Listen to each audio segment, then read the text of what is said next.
This is Chinese bat soup. For some of you, it may be off-putting, but for many in China, this is just normal food. Except for people, nothing is spared in China.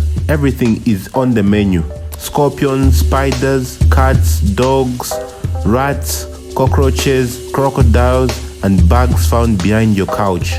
Everything goes. She might be a cute pet you named Shelly. You dress her up in a little pink dress and you build her a nice house on the lawn. In China, she's not Shelly, she's food.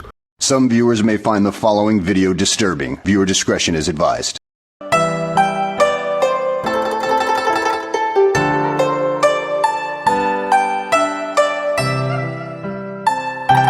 An estimated 10 million dogs and 4 million cats are consumed in China each year. The government has been battling some of these practices for some time now, like the sewer oil practices, which is exactly what it sounds like. Oil scooped from the sewer drains or trash cans.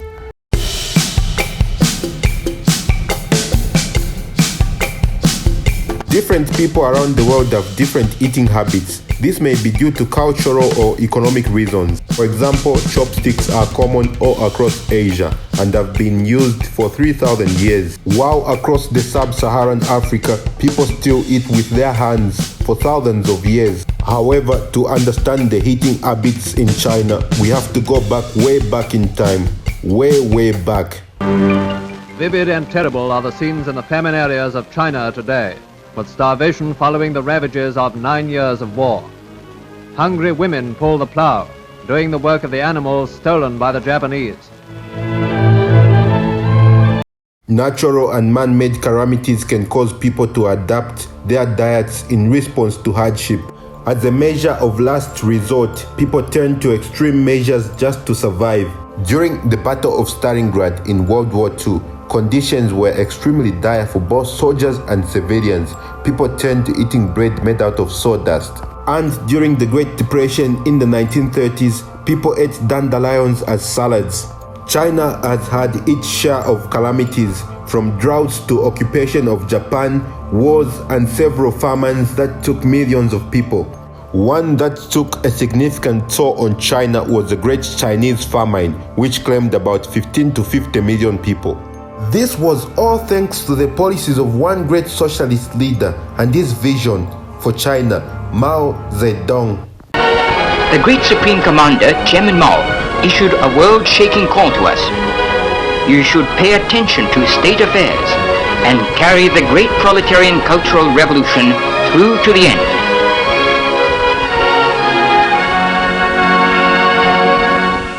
The man is a living proof that socialism works and why it should be adopted in the United States. I think socialism might be the way to finally solve the rat problem in New York City. Chairman Mao wanted to eliminate inequality and make everyone equal, and it worked. Everyone became equally poor, and the entire nation went back to the Stone Age period where they had to forage for food in the world. As soon as Chairman Mao made everyone equal, soon the birds, dogs, cats, rats, squirrels, and other animals vanished from cities. Anything that could be eaten was eaten. Roots, tree barks, snakes, scorpions, centipedes, and everything that wasn't poison was consumed. Entire cities and surrounding areas were hunted daily for anything that could be eaten. At first, people were very hesitant to eat their pets, especially when they were part of their families for many years. So, they began trading their dogs and cats with neighbors so that they could have something to eat. After the dust settled, some of the extreme foods disappeared, but some persisted. Foods that remained have been reimagined and new styles of preparing them have emerged. Most of these foods that serve the nation are mostly common in rural parts of China. Some foods, of course, goes way back in time and they predate the Great Chinese Famine. For example, dog meat goes way back to the Zhou dynasty and has been passed down from generation to generation. And some foods are for medicinal purposes, like increasing the length of your cock. Who knows, maybe if you ate a centipede, you might magically get a girlfriend. The people of China are some of the most resilient and innovative people in the world who have gone through some extreme suffering. The nation has managed to rise from the ashes of extreme poverty into a force to be reckoned with within just a few decades. The people of China have suffered persecution from their own people and from outsiders, and they have always managed to come out on top, stronger and smarter.